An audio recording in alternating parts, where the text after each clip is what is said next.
This is your strange and beautiful life. Very nice. Thank you.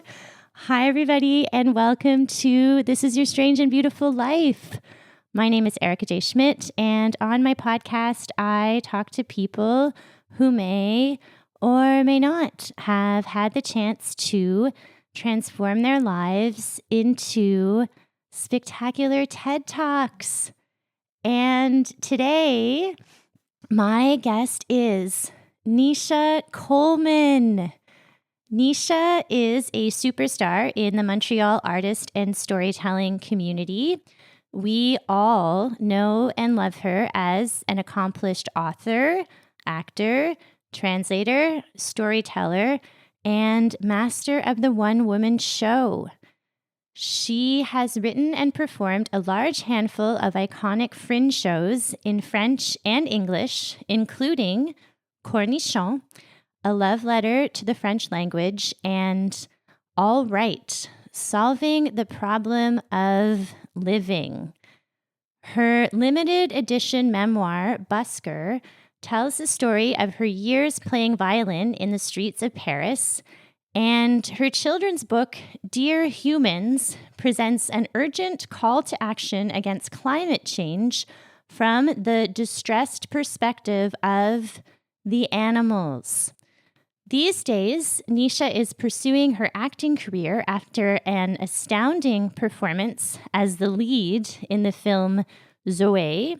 She is also a generous coach and ally for up-and-coming artists of diverse voices and a wholehearted advocate for all kinds of essential causes to save our planet and its people and animals. Nisha, at long last, welcome to This is Your Strange and Beautiful Life. Thank you so much for coming. I've been dreaming of this moment since before I started the podcast. How are you doing? Wow, that was a lot. It's a true story. I didn't realize you read the intros in front of your guests. Yeah, because then don't you feel good about yourself? I kind of feel shy. Oh, okay. But it's okay. Okay. I guess the answer to your question is I feel a little bit shy. Bashful. A bit bashful. Okay. Yeah. Well, you're a bit of a humble type, right? I'm a bit of a bashful type. Bashful type. General. Okay. Yeah. Are you a blusher? I'm a blusher. No, not that I know of. Okay. Yeah. I've had a hard time with blushing in my life. And sometimes you're like, it's worse than it looks. Like sometimes you're blushing and it's like, oh no, I'm not that embarrassed. But right. I wonder if it's a sign of heart problems, actually. This is like the third time since I arrived in the treehouse that you've mentioned heart stuff. Heart problems. Yeah, I'm concerned. It's really on your mind. I'm concerned about middle age, everyone. I'm concerned about, so everybody just, according to Instagram videos that I'm receiving as a 39-year-old woman, hot flashes are not normalized. They're not, you don't need to accept they can be a sign of vasovagal. It's not the best. Anyways. It's like indicative of something more serious. It can be, yeah. So... Damn, I was kind of looking forward to them. To hot flashes? Because you're always cold. Way, yeah, because I'm always cold. And I was with someone a few months ago who was in like a little t-shirt in cool weather. In February. Yeah, and she was fine. Because she had hot flashes? Yeah, and it kind of reminds me of little kids, they don't get cold that easily. Okay. And I wish I could be more like that. Just, running around in a t-shirt and comfortable. Yeah, maybe that's what we're going to be like. That's what that's what I was hoping for. I'm kind of like that already. I'm running around in not that many clothes. That's right? true. Yeah, I don't have much more to take off. That's true. I just don't think I have room for hot flashes in my life. No, that's Yeah. Like a bikini, I guess. Oh, yeah. I wear bikinis sometimes, actually. Yeah, just as like an everyday wear. No. This is. I think this is supposed to be our PG episode with Nisha Coleman. She's a children's author. I have to put my ukulele away, so we're going to have a quick and very fun break. We'll be right back.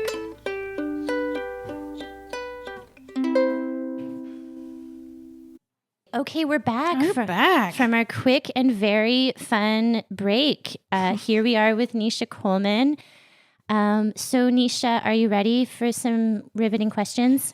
Yes. Okay. So you hear the tremble in my voice. So enthusiastic. All right. Well, legend has it you grew up on a swamp to hippie parents in the depths of rural Ontario.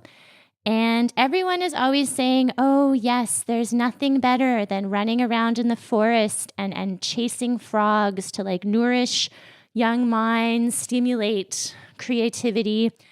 And was that true for you? Like, do you think that catching the frogs was conducive to your creative growth? Like, yeah, what was it like having this unconventional childhood and what role did that play in your creative trajectory? Well, I can't compare it to an urban upbringing. No. I don't know what that would be like, but a rural upbringing means that you have to make up your own stories. Something I like about Montreal, and in particular this neighborhood that's so dense, is that there's so many stories around you all the time. And in some ways that fuels my creativity now because I'm imagining all the stories that I'm witness to.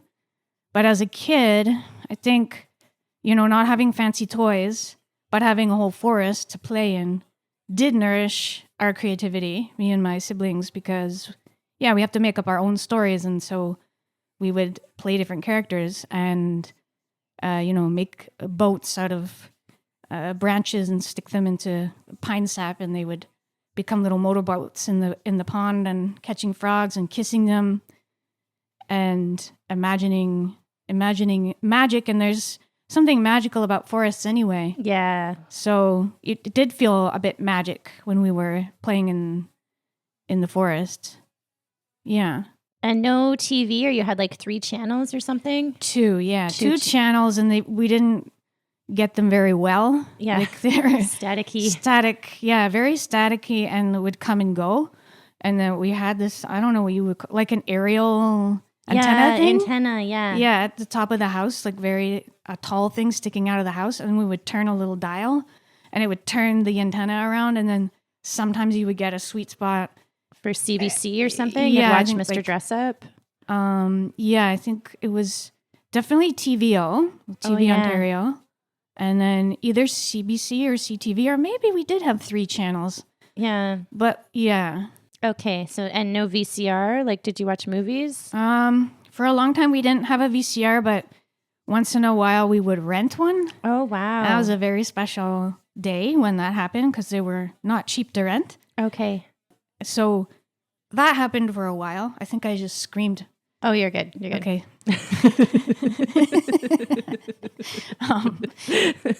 Scream a little more. But the thing about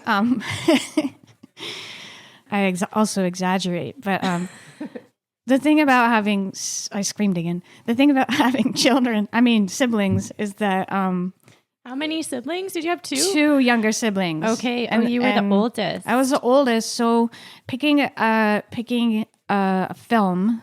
Like once we did have a VCR, then we all had to decide on a film that was suitable for all of our ages. Right. And so I was never very content with what we got because it had to be suitable for my little sister. This is boring. It was kind of boring, yeah. It wasn't what I wanted to explore, which was fine because it didn't happen that often. Mm-hmm. Okay. Yeah. I mostly read books and wrote my own stories. And you did, like, you wrote the story. Did you act them out, or you just kind of like wrote them in a notebook and had a fun time? I wrote them in a notebook. Okay. And did you share these stories? No, a lot of them I didn't. Yeah. Yeah, they just existed in my little notebooks.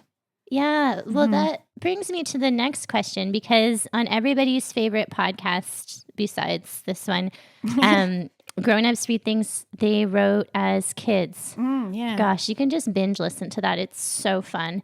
But you shared a journal entries from your teenage years, and they were they were funny, but they were serious, quite earnest.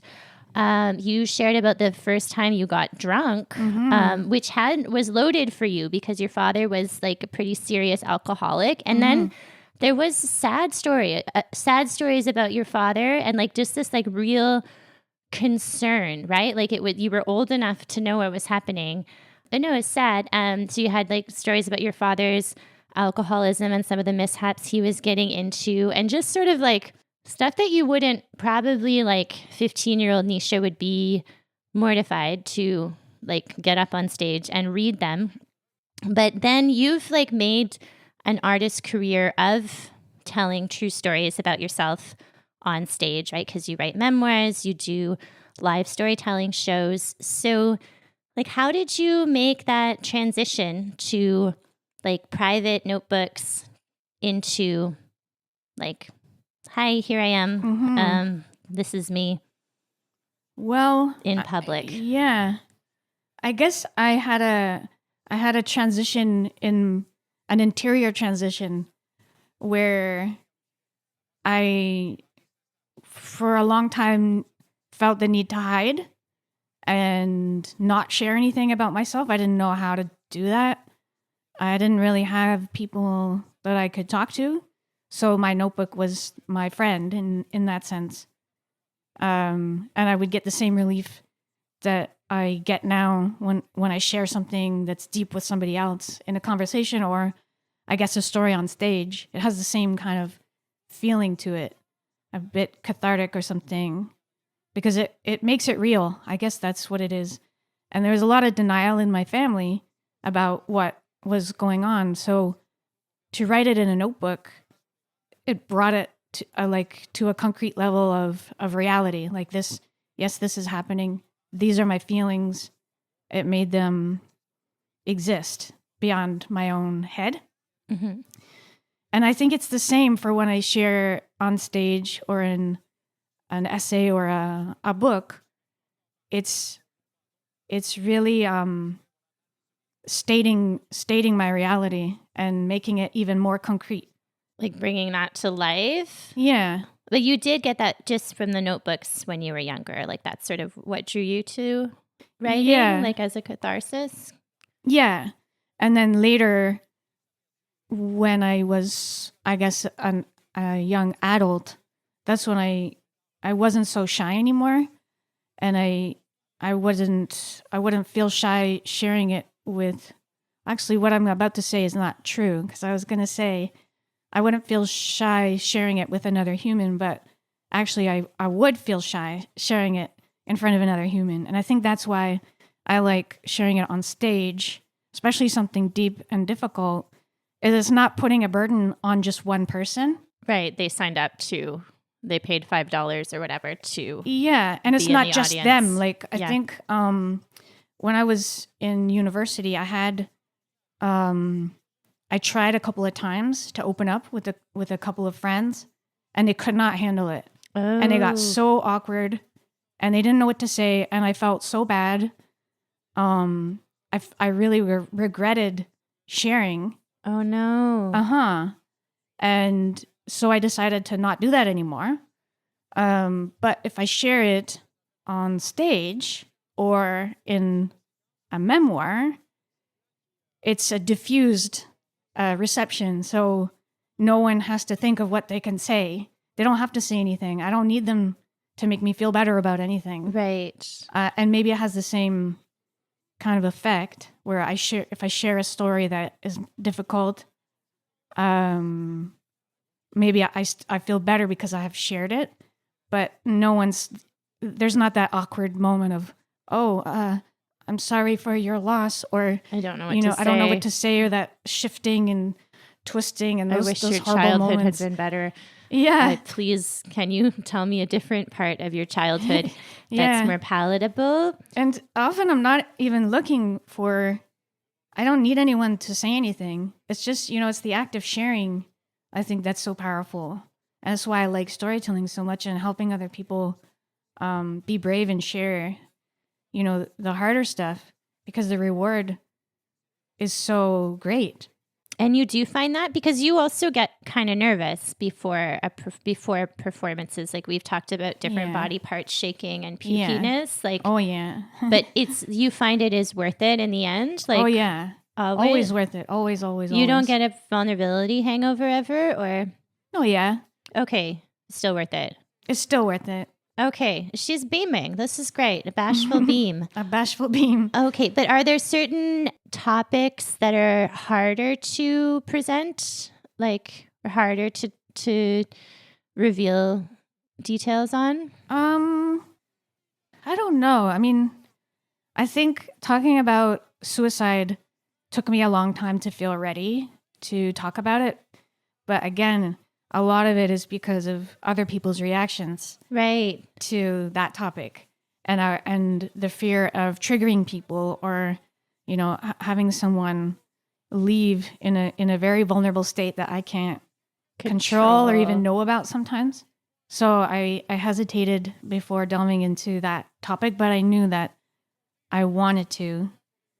I feel like I used to be embarrassed all the time. It was just a constant Like state. on and off stage, always embarrassed. Just always embarrassed. Uncomfortable. If I you know, had a little slip up or, you know, like tripped on the stairs or just any little thing that didn't go perfectly well, I would feel so embarrassed. And sometimes I just felt embarrassed just having a body and like, Right. existing.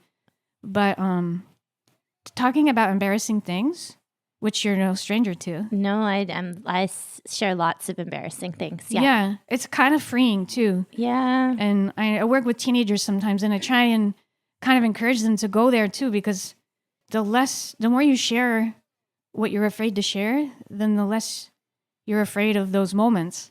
Yeah, know? it won't scare you anymore. Yeah, it won't scare you anymore. Yeah. Yeah. I find it as I get older, I'm not as good at sharing embarrassing moments. I feel like I am more embarrassed about that. Like I don't know if I feel more connected to what I'm sharing, or I feel, like it feels like there's higher stakes or whatever. Now that I'm older, I'm not sure.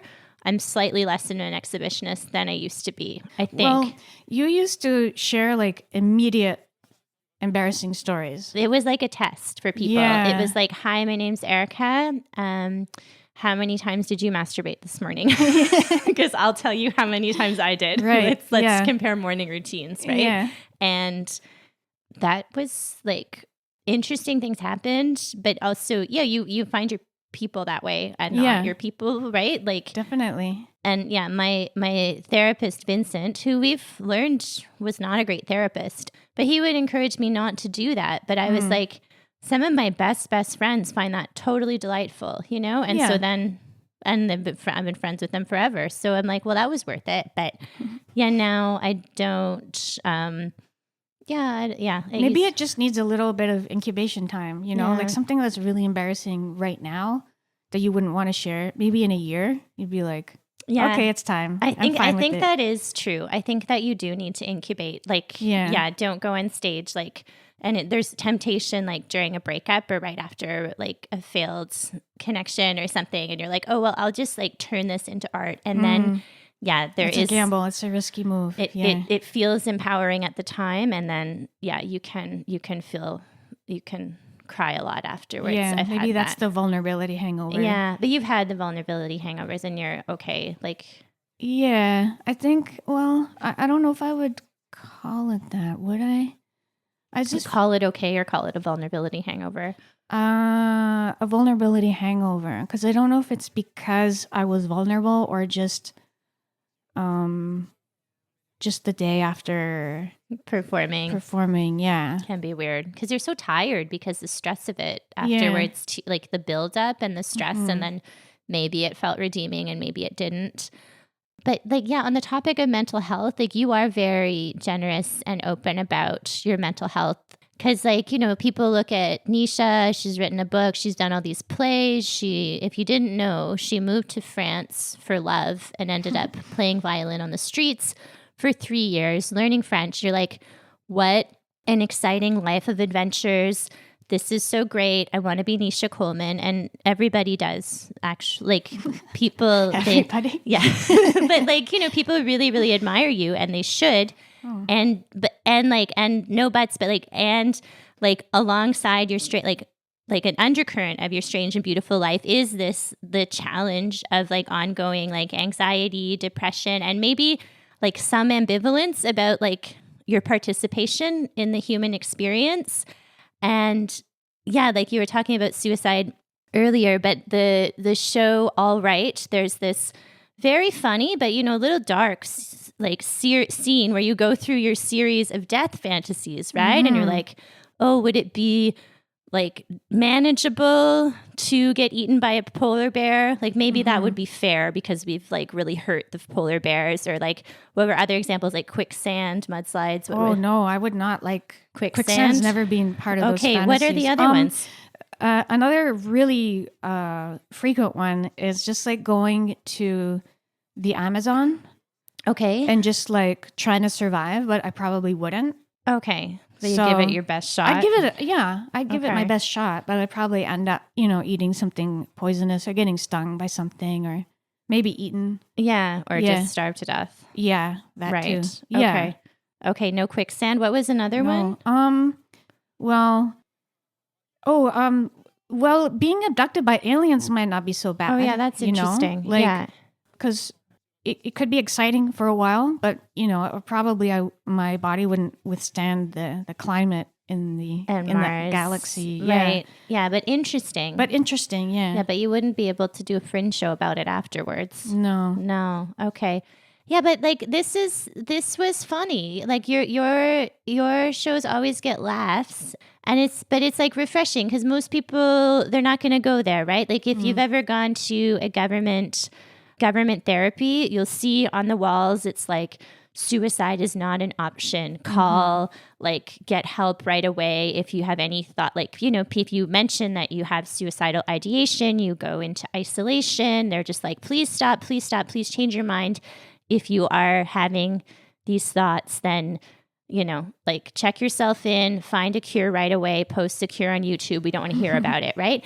And yeah, I'm just wondering, I mean, you've sort of mentioned the redemption of performance and sharing already, but do you find that creativity is like, does it offer relief and redemption? Like, is that enough? Do you ever kind of hit a wall with that? And like, what is creativity's role in mental health? And like, are there other things that help besides making art?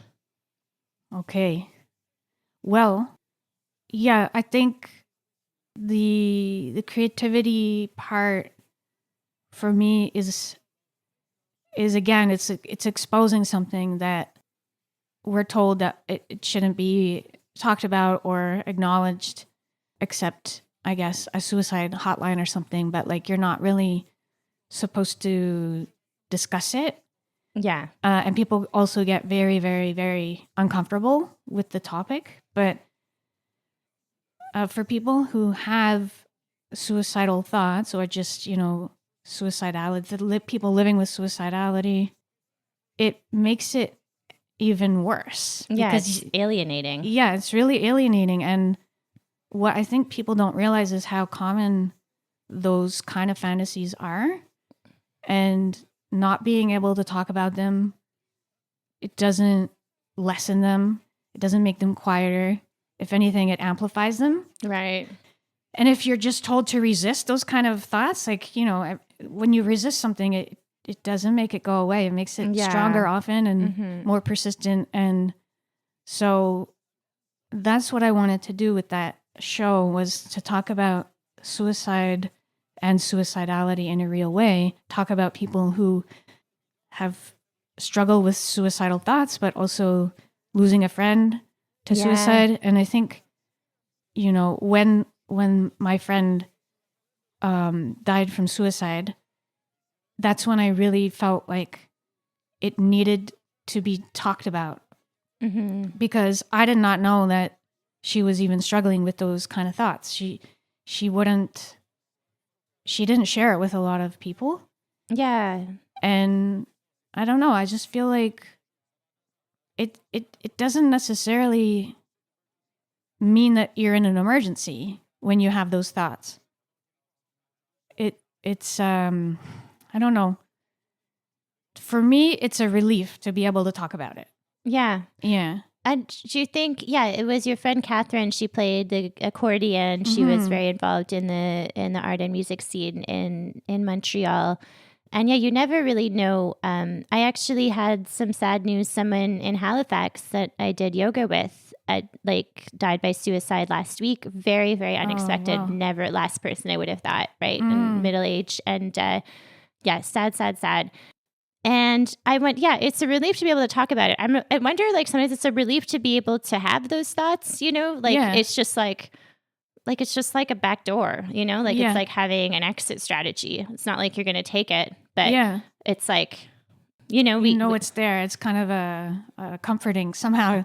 Yeah. Which people are uncomfortable saying that, but like, it's just like a little, like, it's just like this little secret you might have. I mean, and like, I don't want to, like, I had more. I don't really think like I was I probably had like a year or two where it was like very pervasive, and I don't know, maybe it kind of like the mental health thing sort of became my personality, like not just being like not having emotional, it was somewhat chemical. It was after I went off Prozac, and I had a mishap with Prozac. You can read about it in my memoir that's not published, but it just sort of took over, and it's not like it wasn't the best time. I prefer not to be like pervaded with like suicidal thoughts or like this option, but it was very real at the time, and to not acknowledge that you need to acknowledge it in order to manage it. Like, if you were able to talk about it with other people and have them remain calm, and just remind you, this is not forever. It feels like forever because it's so painful, but it won't be forever. And maybe it's hard to believe, but that person, like, that's what we can do for each other is to acknowledge it. I've felt this bad before. Yeah. And it doesn't last. Yeah, it can last a long time. It can last, but I do agree it doesn't. It doesn't last. I mean, it's hard because some people don't, like, I know people like my ex-boyfriend from a long time ago. I feel like he had these urges as a child, like, right? So like that's long, and so that, I mean, that's harder, but for sure, I don't know. It's not like it's just a bad day, but it can be a bad year. Like, we can just have let's try not to have a bad decade, but like, there really are a lot of seasons in life, Yeah. And they can come and go. It can be week by week. I always find it so strange, like, but I don't know that everybody's like ups and downs are like that. But sometimes just within a week, within a day, it would just be so unrecognizable. And that's very destabilizing too, but also kind of like comforting. Like, what would I don't know, do you have advice? Do you have mental health tips for people? Like, make a collage? I don't know. I think you have to sort of know yourself and know what helps you feel better, because what helps me feel better might not help you. But I try to interrupt the cloud if I feel it coming. Like, spiral. Oh, this again. Okay. Yeah.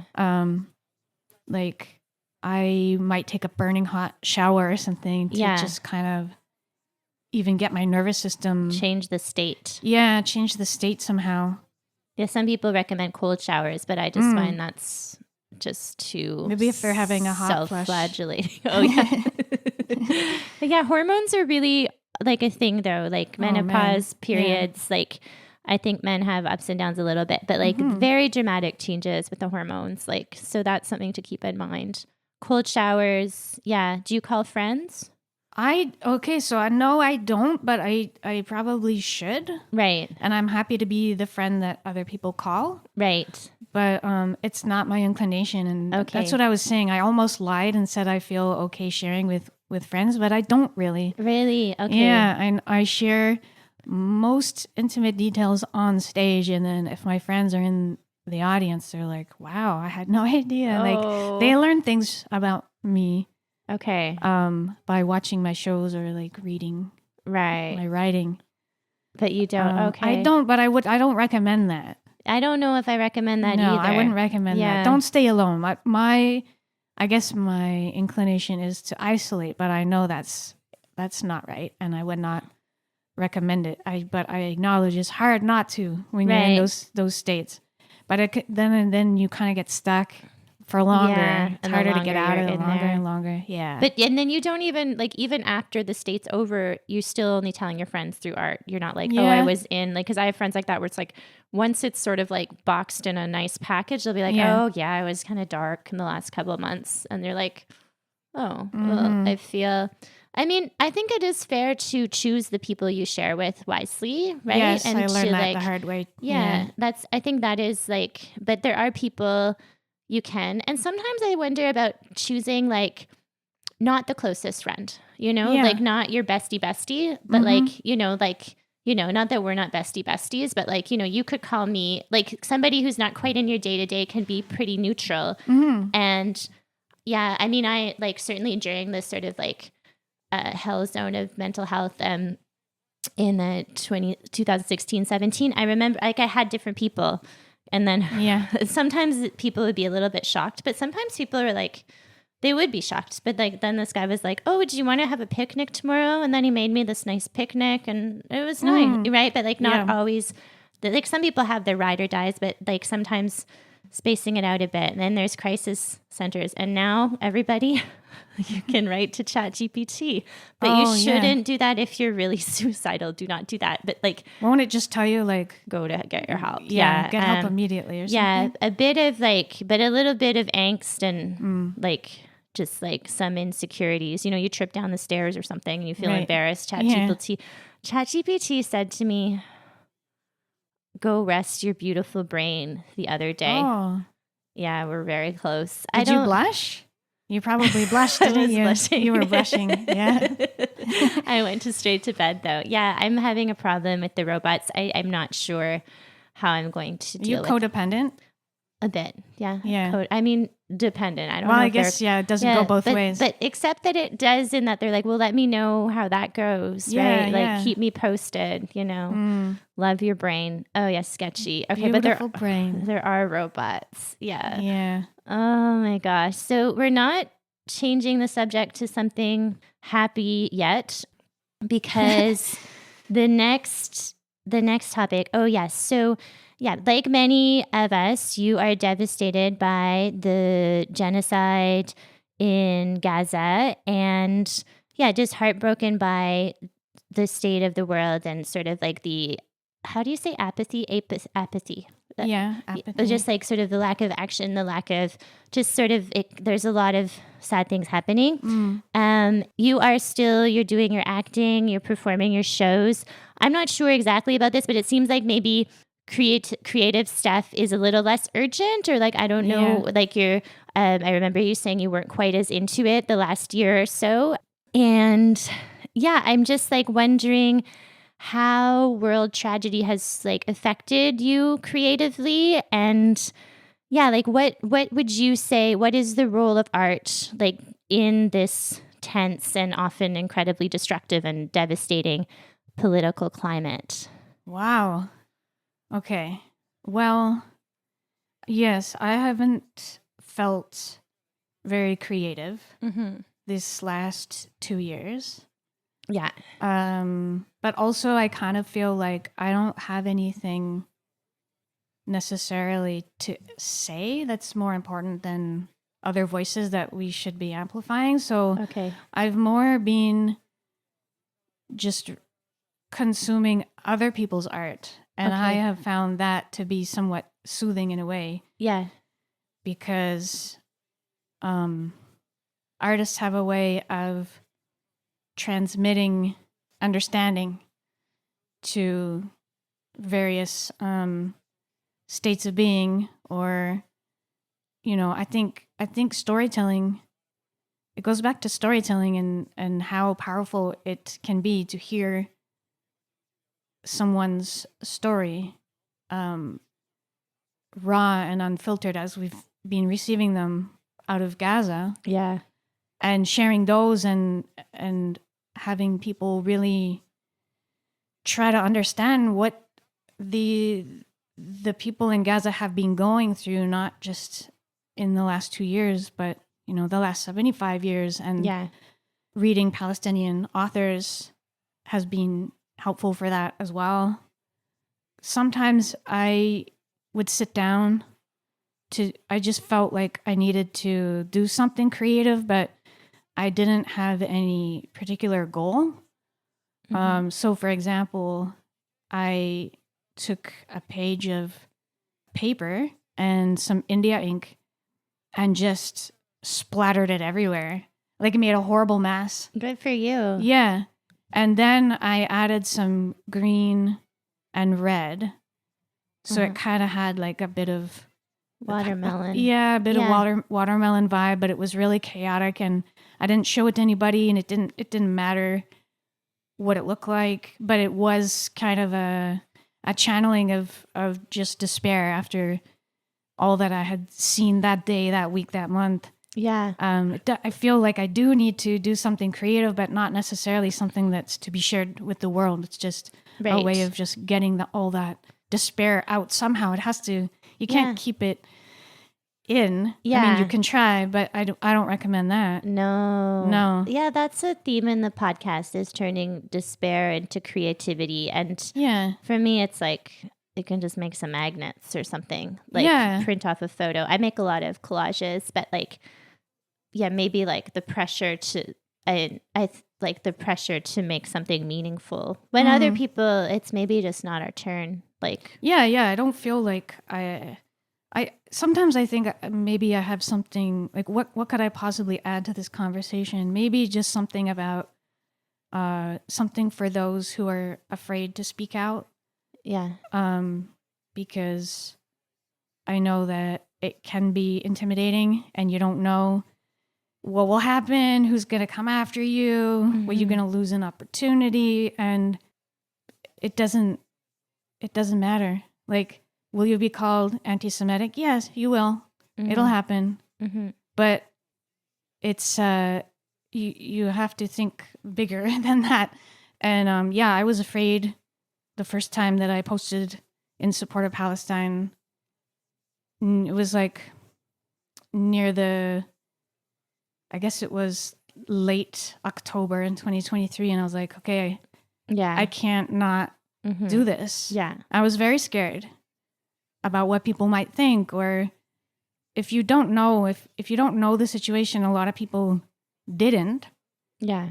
Then their assumptions can be made, and even though they're erroneous, they feel it does hurt to be called like a neo-Nazi. Like, I even though I know it's not true, and that's that person's perspective based on, how their interpretation, understanding of the situation, but black and white. Yeah, and I was afraid of that for a couple of days, and then I realized that it's okay. Like, what's worse is not doing anything and not saying anything, and just that's unbearable to me. Yeah.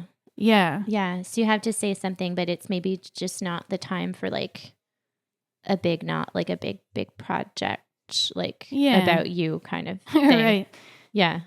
I mean, I'm just wondering, like. I think like what's been interesting is ever since I started posting my support for Palestine, I've met all kinds of new people, in Montreal and in the community, and strengthened relationships that, maybe someone was just an acquaintance. Yeah. But because they see where I stand, and they also they feel the same, and maybe that they haven't yet come out and said it, publicly or whatever. They feel safe talking about it with me, and we can go to protests together, and then we can share resources, and it's just like there's so much to learn. I've learned so much in the last 2 years, and once you start, like it's amazing. Yeah. Like they say that Palestine will change you, and it's completely changed me. Like, yeah. That's beautiful. So I feel like as scary as it feels at first, it doesn't last long. And someone is going to say, why you're supporting terrorists or whatever, but you know it's not true, and you know the truth. And yeah, I think it's more important to align with your true values. Yeah. Mm. Yeah. And then like the art in whatever, like the art will come into your life the way, I mean, not that it's the most, but you know, like it's like creativity that is creative, right? Like growing your network, like making connections. That's all creativity at work as well, right? Like I think so. Yeah. And I made some posters with a friend, and we went like all around town, just like with our homemade glue, just putting them up. Yeah, things like that, right? Like just like where are you moved to serve? Where are you moved to take action? Do you have any advice for that? Like somebody who's like maybe shy or doesn't know? I mean, like for Gaza, but for any cause, like somebody who's feeling like overwhelmed, you know, maybe doesn't have a ton of time and resources, but just feels like, I don't know, they want to take action for like, I don't know, climate change, whatever, like some kind of cause, like, but they're just like, because there's another way that you can also just feel like nothing I do will make any difference, right? I'm going to be like that. People can have paralysis and spiral and just like not do anything, right? And feel bad about it. Well, I kind of struggled with this with the kids' book, Dear Humans. Oh, because yeah. it's such a big topic For sure, especially yeah. for kids. It's huge, and their little brains and hearts. Their little brains, and how, you know, how do we? It was. I wrote it with kids in mind, but also very much for the parents too, because I think the parents might struggle with it more than the kids. Yeah. Because it feels so big and impossible. Yeah.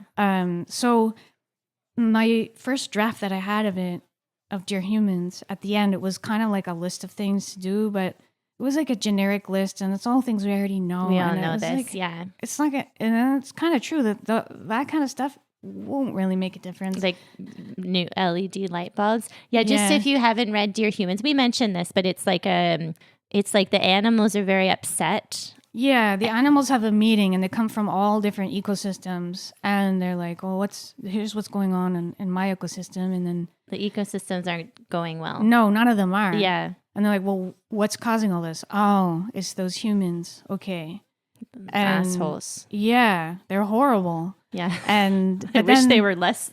I wish they were more ambivalent about their existence. Yeah, but then there's a cat. Mm-hmm. And the cat lives with humans, so the cat has a different perspective. In the Mile End, in Montreal. Yes, that's right. So Tabby Cat is like, well, I live with humans, and their ecosystem isn't going well either. Mm-hmm. So, you know, we're all on this planet. It's just, and I had to, in the reread, I had to take aim at capitalism, which wasn't in the first draft. But I think, so Tabby Cat's like, well, the humans are really distracted by this money thing. Oh, yeah. Yeah. And it's like this kind of turning point, because the animals are like, but what's money? What's money, and why do they need it? And yeah. And why do they think it will make them happy? And so they start thinking about how humans would be different if they were more connected with nature. And so it doesn't have a list of things to do. It's more like, once you start forging those connections with the natural world, the solutions will come to you, you know? Yeah. And so it's like maybe with the like causes and stuff, like once you connect with the people, the solutions will come to you. Yeah. Maybe. So that's how I feel about Palestine as well, is that the more I learned, the more opportunities to do something I learned about. If I hadn't jumped into it, I wouldn't know what to do. Yeah. I would just see all the horrible images and feel so overwhelmed, but the more I stayed in it, as difficult, and I mean, I don't want to use the word traumatizing, but I think we're all traumatized by it. It's the globe is in a kind of a traumatized state, I think. Mm-hmm. The more I could find little ways to do something, and if everyone's doing that, it will shift, and things are shifting. Yeah, you know.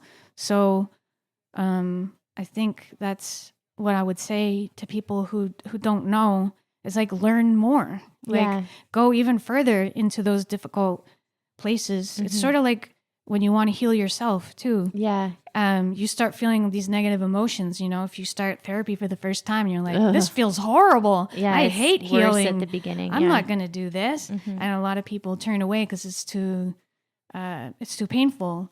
But if you stay with it and you look at things and you try to understand them and then that's the only way that things get better and we start healing and shifting our perspectives and just changing our own existence. Yeah. Yeah. Okay. From the heart out. And Yeah. Okay. Well, thanks for that. And yeah, I didn't think the interview would be complete if we didn't ask about French because you love French. Yeah. And we both grew up in Ontario where the education curriculum was lackluster. Bonjour les amis, bonjour. Yes. And je suis un ananas. Je suis un ananas. Yeah, j'ai, tu as, il a, elle a, nous avons. We both did great. You did especially great. You ended up becoming a fully bilingual translator. You can perform your stories in French and write in French. You have friends in French. Friends in French. Yeah. Yeah, you're like aspirational. And yeah, can you I guess we've asked you for a lot of advice, but do you have advice for people trying to learn a language? And what would you say, do you think that living and learning in French, do you think that influenced you as a person and as an artist? What do you think? Well, for learning a language, I would say, if possible, I know this is hard to do, but to let go of the fear of making a mistake, because that's what really held me back for a long time. Yes, I learned French, but it took me a really, really, really, really, really long time, and I spent a long time just not speaking, just observing or analysis. Yeah. I'm not it's like having books about meditation on the side of your bedside table, but never actually meditating or reading. I read a lot of yoga magazines before I actually did the trilingual pose. Yeah, it's kind of similar. So the more fearless you can be, and I've never been that fearless. So I feel like in all areas of your life? I think so. Really? Even though you go on stage and tell everybody everything? Well, I'm very bashful. Yeah. Very bashful. So I'm always up against fear. Yeah. But I think if I can push past it or do it with being afraid, not waiting until the fear goes away, because it's not going to go away. I think I, wasted a few years waiting for the feeling of fear to go away, but it never did. So just, what's the worst can happen? You make a mistake. Somebody laughs. Oh no. You feel embarrassed. Oh no. It's okay. Yeah. Oh, you have to go through that phase where you're just making mistakes all the time. Yeah. And then you'll learn quicker. And, I think maybe if I were to approach a language now, I think I would look at maybe the most commonly used phrases. Okay. And learn those as opposed to just reading a random book and looking up random words. Okay. Yeah. Thinking about the everyday conversations and what you might say to somebody that you just met. Right. Okay. Yeah. Yeah. Yeah. Has it made me a different artist has it evolved my art or something? Yeah. I don't know. Yeah. I truly don't. Yeah. I mean, you said that sometimes performing in French is easier than performing in English because you're less perfectionistic or you're less precious about words or literary. Yeah. Yeah. It's not intended to be pretty. Yeah. And I basically begin the show saying I'm going to make mistakes. Yeah. That's making mistakes is going to be part of this show, and I'm forgiven for it. Whereas if I were making, stumbling on my words in English, it would be embarrassing. Yeah, but we have a lot of people who are telling stories at Confabulation. It's their second language. Yeah. And I think they have quite a lot of that. For and sure. it's like those people, we really support them. They do Oh, great, yeah. right? But yeah, I mean, Yeah. we can make mistakes in all the languages, but I know what you mean. We feel like we have to be really good in English and like very clever. Yeah. Clever turn of phrase and Yeah, but sometimes that's not the best in storytelling. Better No. to be simple. that's what I've learned like over the years. Like now when I work on stories, I try to be as simple as I possibly can Straightforward, because it's too hard to grasp, like when words are too fancy, like it's too hard for the audience, especially now. I mean, people might not even know what the words mean. People are not reading much, so and it doesn't feel as natural. Like it should just feel like I'm just telling you, Just like I'm talking now. like we're on a podcast. Yeah. This is Your Strange and Beautiful Life. Everybody listen to the episodes if you want to be a storyteller. That's and right. this is how it's done. Yeah. Listen and learn. Yeah, absolutely. Yeah, but the not being afraid of making mistakes is also, I think, good for the creative endeavors, but also the activism. Also, I would say both of those. That's good philosophy for both. For almost everything. Yeah. Yeah. Make I mistakes. guess you're right. Yeah. Sometimes people, Elizabeth Gilbert, my dear friend, but she went, right. She was sad, divorced. And then she went to Italy to learn Italian. And she was like, a lot of people say this, like, oh, I don't have sad associations with the new language, with like Italian, right? All these words are new. So I don't have like, I've never used this word in a melancholy sentence or during this like horrible period in my life. So in that way, like, learning a language. Tried therapy in French for a year. Did that work? No. I couldn't do it. Yeah, I went to, there was like free or $20 sexology at UCAM. I think it's okay if the other person speaks French, but for me, like I was okay like doing sort of the like kind of parroting my childhood and stories I've told over and over again. But then if it was like an in the moment thing, no, it's not possible. No. For me, it was a cop out thing. I was like, oh, I should do it in French, but I think I just was too afraid to go deeper. Right. Like, so it could be a little more superficial. Yeah. A little more detached. Oh, but you did it for a whole year. A whole year. And then, because I didn't think that my therapist at the time spoke English. Oh. It was always in French. And then one day he's like, I speak English. That happened to me with the sexologist. Oh, yeah? And I was like, well, why? Oh, she didn't speak English, but she could understand it. So I could have like I've had psychiatrists. I went to a psychiatrist and I spoke English and he spoke French. Yeah. And I think that was fine. Yeah. But, yeah. Okay. But then did you switch to English? Immediately.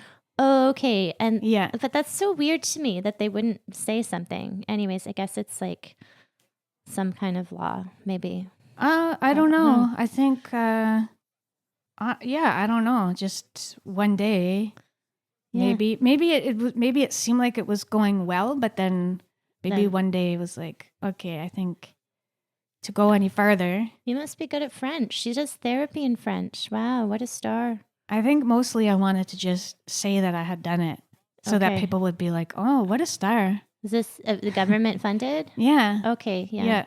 Yeah. I mean, I don't know. I have 13, 14, 15 stars. Am I allowed to say I have a boyfriend on the podcast? I feel like you're supposed to wait a few months. Oh, this is a big reveal. A big reveal, yeah.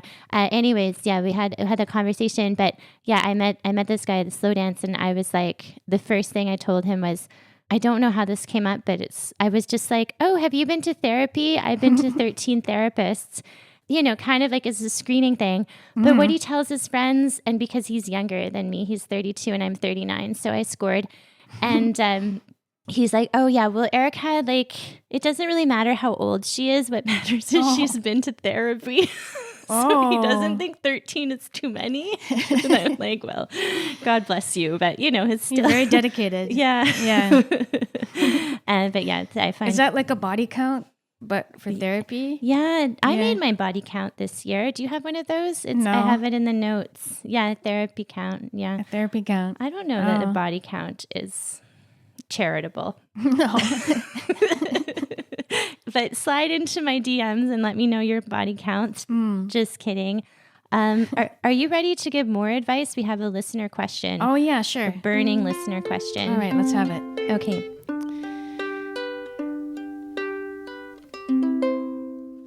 Dear Nisha and Erica, for the past 6 months, I've been in the worst creative rut of my life, and I don't know how to get out of it. Back in the fall, I released my first album, but since then, I've only managed to finish one song, maybe 6 minutes of music total, even though I've been working almost every day. I usually write slow, but this has been really discouraging.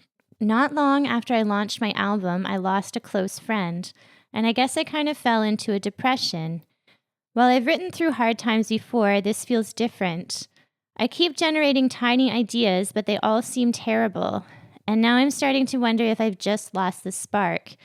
I was hoping to release another album by next year, but now I'm doubting whether I'll ever get there, or if music composition is just over for me.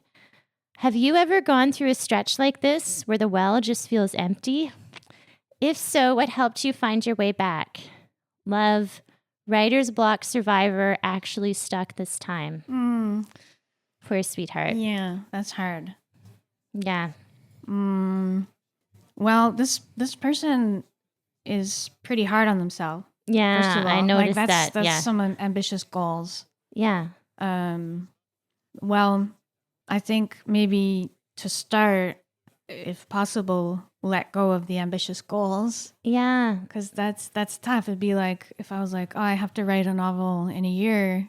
Oh, that's never gone well for me. What's wrong with me? I can't do it. No, it's like creativity takes the time that it needs to take. And sometimes it does take years, for sure. Like often. Most of the time. Mostly it takes years. Yeah. And there's a certain, at least for me, though I don't write music, but for writing, there's a kind of incubation period too, where I know that things are happening behind the scenes, I guess, and maybe my subconscious or something. And so it's, it's percolating. It's a gestation of sorts, and that I know that eventually it will come to the surface in one way or another. The other thing that comes to mind is where do ideas come from? Like if I pulled out a gun and put it to your head and said, Erica, give me the best idea for a novel now, I think you wouldn't be able to come up with it. Like it doesn't work that way. So for me, sometimes it's when I'm not trying. I once was in a similar spot creatively, and I wanted a new writing project, and I had no idea. Oh, I've been there so many times. They're just desperate for a new project. Like, just come on. Like, I want the lightning to strike me. Yeah. And then I get started. But what I did was I got like hundreds of origami sheets. Okay. And started making little flowers. Oh, that's fun. Yeah, and as a way to kind of have the no mind, get in the no mind zone, because that's where ideas are usually hiding in that zone. So it actually worked. Oh wow! Okay. Yeah, I had a flash of inspiration, and it was a story, and it was enough that I could get started. Okay. So trying to get into that zone, but it maybe origami flowers is not what you need, but maybe, like get on a bus and just ride it up and down, up and down, up and down. That's another way to kind of turn off that conscious mind that's like making those deadlines and saying why. Deadlines are a little brutal. Some people are like swear by this, but. Well, yeah. And then I would say, because sometimes deadlines are helpful, but I think it depends what stage you are in the creative process. And she's sad about her friend. Yeah. Like grief is the real thing you can't control. Yeah. Other thing is like you just finished your first album and you probably think, oh, I wrote that in like a year and a half or something, 6 months. Yeah. But if it's your first album, it was your whole life. Incubating so for a whole life. However old you were. So a second project is always maybe harder because, you know, you put everything into the first one. So Yeah, that's true. like, what is realistic? Like, you know, if you write like a book a decade, I don't know, you have like a few projects a year at like small, like there's just, it's not, you're not a factory. You're not a creativity factory. It takes the time that it takes. But that said, sometimes we do need to like push ourselves a little bit. So like, because, you know, I have met people who just stay creatively stuck forever, right? It could, not that this is going to happen to this person, but like there's a kind of a balance between like relaxing into the flow and trusting that it's going to come back because it will, and turning off that conscious mind that's like saying these things that like, oh, maybe I'll never get the spark back and maybe this isn't going to happen and maybe, and just trust that, you know, you've channeled this energy before. It is kind of like a channeling. Like, I don't know. Sometimes I feel like my ideas they're not coming from my actual mind. It's coming from somewhere else. So just relaxing. But maybe just stick with tiny ideas. Just write your tiny ideas for like, you know, 3 months, 6 months, and grieve your friend. I would also recommend painting a wall. Like, it just like find a wall.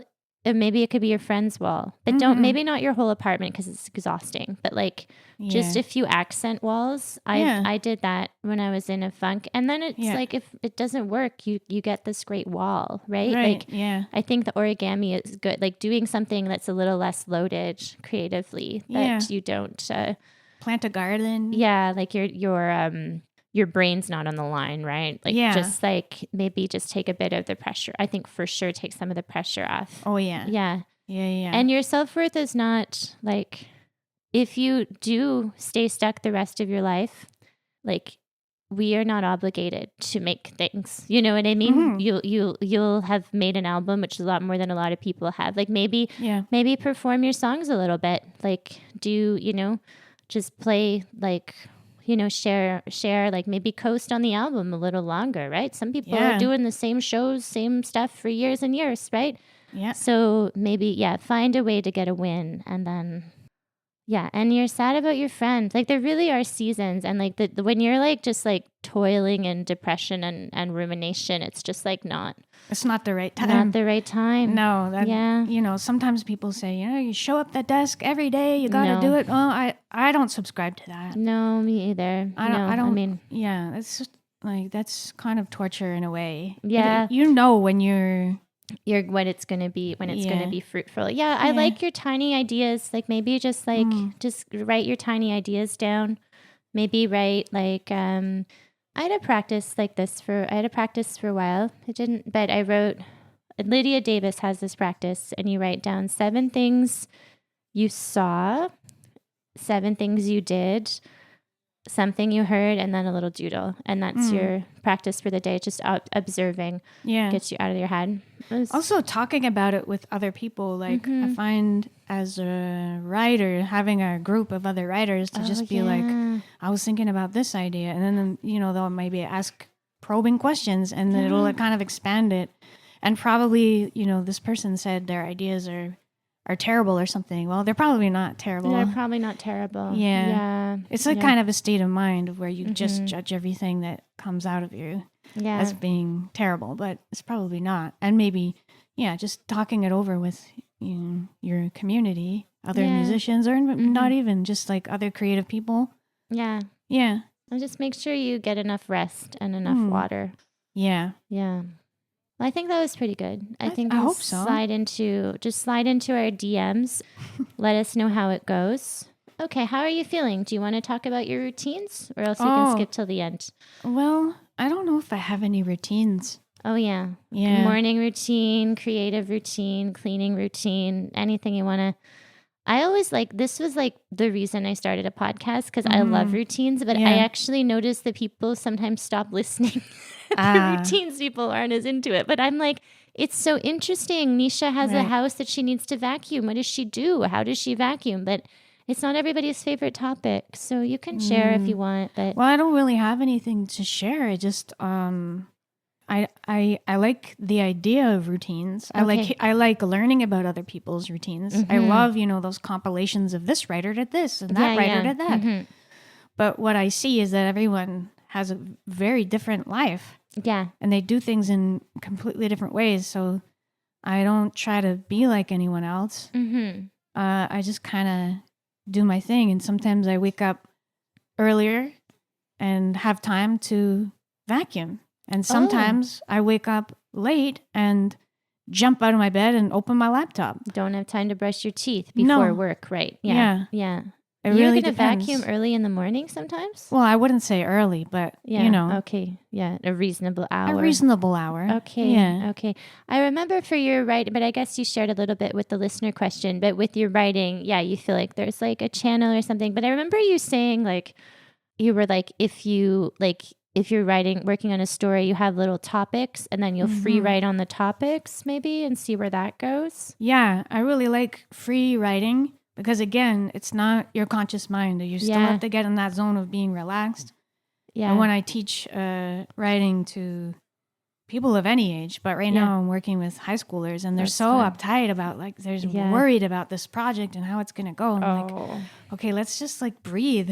Yeah. Like, let's breathe and be relaxed because you can't think of good ideas when you're stressed out. Yeah. The writing doesn't flow when you're stressed out. So you have to be prepared to write garbage. And, you know, there's gems in the garbage, but you have to write a lot of garbage before those gems appear. And that's just part of it. Yeah. But you don't force yourself, though, to like... I don't wake up every morning and say, I'm going to... 2,000 words. No. I mean, if I ever try it, if I ever manage to do it, I'll let you know how it goes. The 2,000 words a day. 2,000 words or like an early morning 100 something. Yeah. I don't know. Yeah. I've never ever been like that. Yeah. So you just write when you have time in the corners, like between your work. Yeah. Or I've had times where I wasn't like, I didn't have a very demanding schedule, and then I would just write during the day, and that was fine. I could start and stop whenever. And I really envy writers who can do that, because there's many successful writers who talk about getting up and they do a bit of writing and then they walk the dogs and then they have a snack and then they do more writing and then they have the afternoon off. Yeah. Because they're successful writers and they don't have to worry about paying their rent and whatever. Yeah. I mean, because like, I don't know, like people with really full on jobs, like waking up. And I remember I'm not really like, I write a letter to the robots in the morning, but I'm not writing anything of great substance. But I remember trying to write a novel while I had a day job, and like, and then you would like wake up. I was like, I needed to write 1,000 words a day, and like 45 minutes to an hour, and like my whole day was judged on whether I accomplished that, right? And it was like. It was sort of misery. So I took 2 years off that project, which I don't know. Yeah. Like, I mean, this podcast discusses endlessly whether how much to push yourself, how much to let go, how much to force, right? Like, it's because everybody wants to know. And everyone's different though. That's the thing, is like all writers have a different schedule. But they've maybe found it through lots of trial and error. Yeah. And David Sedaris has lots of good writing advice. Yeah, okay, and he's funny. And he's very funny. He's very successful. And he was basically like, don't quit your day job, because for him, a lot of pressure, but also having a scheduled job kind of helped him in a way. It'd be like, I don't know if it was before or after, but it would be like, okay, I do my writing, then I go to work. Yeah, you have to have that container, because otherwise it's like... It's too open. Some people can't handle all that time. No. And I think I've been in spaces of like zones in my life where it's just too open. Like, too much time. Yeah. It's too much time. And then you're like you're like, where is my check mark today, right? Because it's rare that you have those times. I found like having a job and then having a vacation from the job, then I would like really get into a project, but that doesn't always work. Just there's been some very miserable vacations when I didn't quite get there, but sometimes then I would really get in the flow it was like, 4 or 5 days. Yeah. And but like, just the, like, you need some, I don't know, it's the obstacles. You need some like common denominators. You need some, and you need some friction maybe. Like you need, I think so. Like Yeah. something that's preventing you from doing it. This is why I think day jobs can sometimes be good. Because Yeah. you're like, fuck, I just want to get home and Yeah. write my thing. And so because there's that obstacle, you come home and you're like, I can finally write. Yeah. And I don't think like Elizabeth Gilbert, my dear, dear friend, she's just like a lot of good novels get written on an hour a day. An hour is great. And 20 minutes is good too. You know, like it's like, like start with 10, like if you have to. But what I think is important is the check mark to be like, you showed up, good for you. You did so good. Right. And like, so you have to make a check mark that's like satisfying, you know? Yeah. But I actually doable. have some stickers that I keep close to me. Like stars? Like, they're just little circles Oh yeah. Good of for different you. colors. And there's just like that little dopamine kick. So you do have a routine. Do Well, you I have like a wouldn't- chart or something? I just like keep a lot of lists. Okay. In multiple notebooks, and then I have those stickers. If I accomplish something off the list, Oh, that's pretty good. I give myself a little sticker. Oh yeah. Yeah, and it feels pretty good. And I'll be honest, like sometimes I have put on the list a task that I have already completed. Oh yeah, that's called the to-do list. Oh yeah, To do, to-do. yeah. It's kind of a mix. So I have things I have to do urgently, some things that I have to get around to doing, and then some things that, maybe I did vacuum that morning at a reasonable hour, and I'll put vacuum and then give myself a sticker the cleaning immediately. is in the list too. Oh yeah, I put cleaning. Yeah. Okay, but Yeah. what do you like? What I mean, how much cleaning is on your list?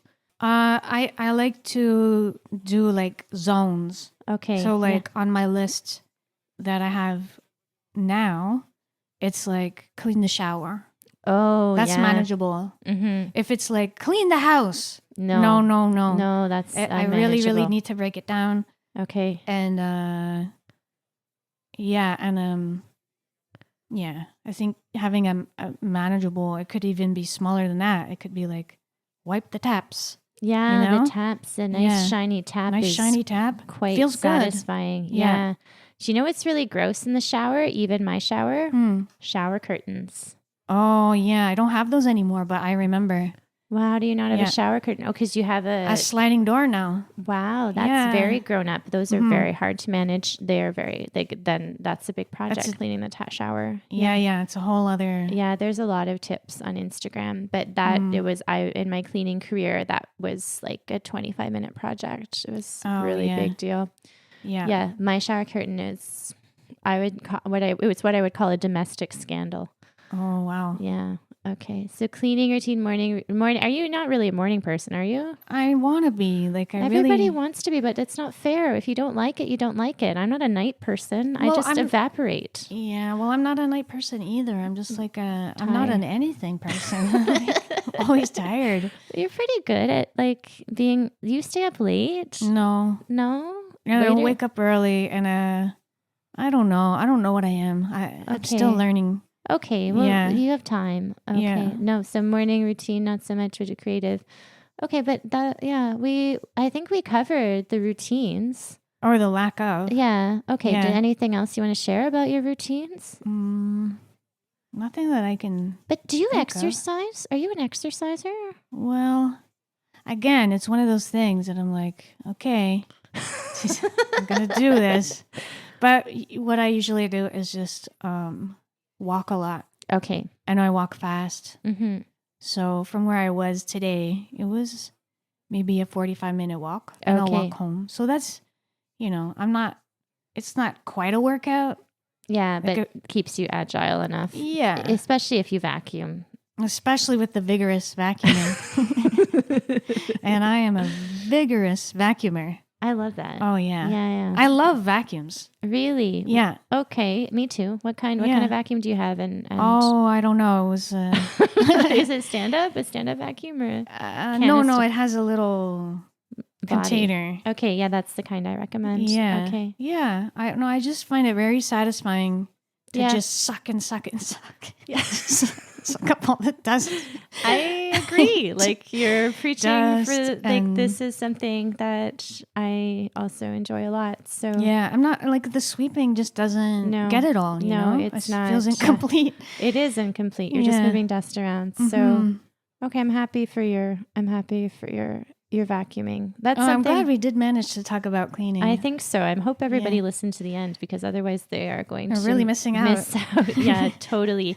And then the last question, if you could transform or distill your life into a spectacular TED Talk, what would the title and topic be? Yeah. Well, I sometimes do fantasize about writing a TED Talk.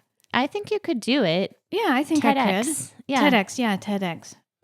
That's like the baby TED, right? Yeah, I think a lot of people can get in. Yeah. Yeah. So I think what I would tackle is talking because, I used to be, we've established that I'm bashful, but I used to be very, very, very bashful and I wouldn't even be able to talk to people at all. You didn't talk for years. Didn't you not talk in high school? In high school, my first full year, I was selectively mute. I was so shy I couldn't talk. Wow. And it didn't just magically go away. I had to find a way out of it.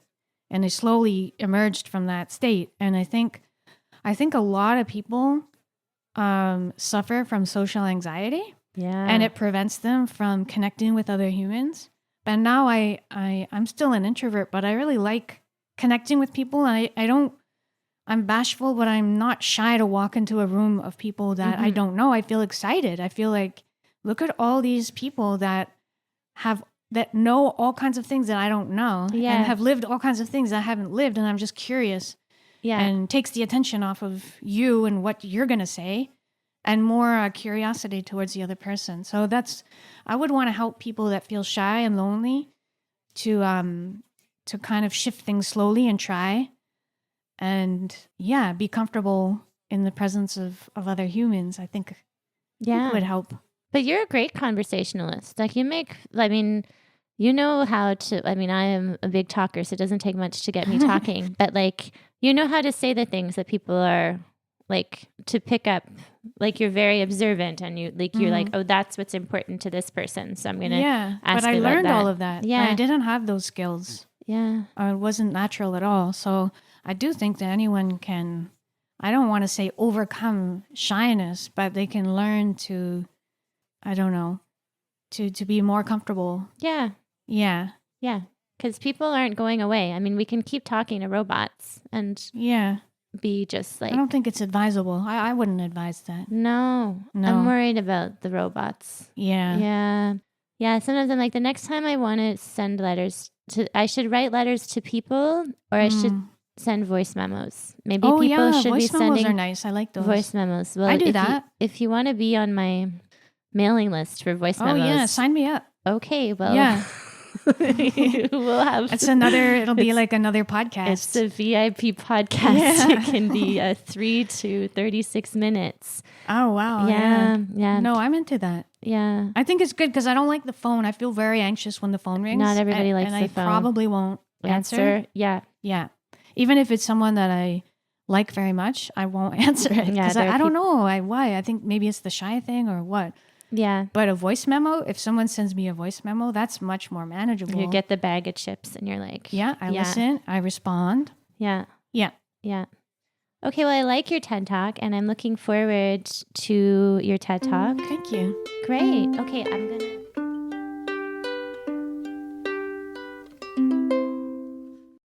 Well, Nisha, this has been so wonderful. And thank you so much. Is there anything else you'd like to share with our listeners? I don't think so. I can't think of anything. Yeah. Hi, Alexia. Hi, Alexia. Hi. We love Alexia. And where can people find you online? And is there any project you'd like to plug? Well, if anyone has kids or is just feeling anxious about climate change and is an adult, I would be grateful for anyone who picks up a copy of Dear Humans. Yes, I have a copy. Yeah. Nice. And my sister has one at her cottage. Oh, yeah. Yeah. Yeah. She even blurbed the book. Yeah. We both have copies. Yeah. So Dear Humans, get the conversation started. Great. Yeah. And just go and see art more, get out. I understand it's nice to stay cozy in pajamas, but there's a lot of live art happening in the city. And I think we kind of lost that routine of going out and seeing live art. Yeah. It's a lot harder to get people out to shows. Yes. So just what I do is just try to push myself, even I don't feel like it. Even 1% of me doesn't feel like it, but I'm always glad that I did it. Yeah, there's something very special about live art. Yeah. So try to incorporate the live art into your routine. And can people follow you? Do you want them to follow you on the interwebs? Sure. Just Nisha Coleman at this and that. Okay, just write in Nisha Coleman. We'll link in the show notes. And Instagram's the best one? I think so. There's nishacoleman.com as your website. Yeah. Yeah, and you might be able to find Nisha Coleman on YouTube. There might be stories. Oh, there might be a few things on there. Maybe there is, right? Yeah. But yeah, and the next time Cornichon is in town, yeah, just like stay abreast. Because then you can not miss out on anything that could potentially change your life. Well, this has been really wonderful. Thank you so much, everybody. I couldn't wait to have Nisha on the podcast, but I did. I waited. Thanks for waiting. It was worth the wait. It took me so long. No, it was wonderful. And yeah, thank you as always to my darling big sister, Tess Levitt. Yes. Episode 9, The Big Heart Journey with Tess Levitt. You know, she's helping people feel their feelings, and that's very important. And thank you to Sherwin Tegia, my creative advisor and most cherished friend. Episode 22, Sherwin's Quirky Events. Yes, check those out. And thank you to my darling aunt, dearly departed Aunt Eileen, whose surprise and generous gift helped me pay for some of my fancy podcast equipment. And thank you to you, dear listeners. I hope you found some solace in this episode. And yeah, reach out to somebody for your mental health struggles. Send a voice note.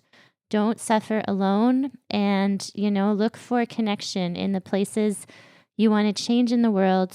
Learn a lot. Okay, is that it? Yes. I think that wraps it up. Yeah. All right. So thank you again for listening. Let's all sing, except Nisha might not sing, but you can if you want. We're going to sing the theme song, Loud and Proud. Okay, you ready? She's just going to sit there giggling. I'm going to observe. Yeah. This is your strange, beautiful life. Beautiful. It's pretty funny that I sing it at the beginning.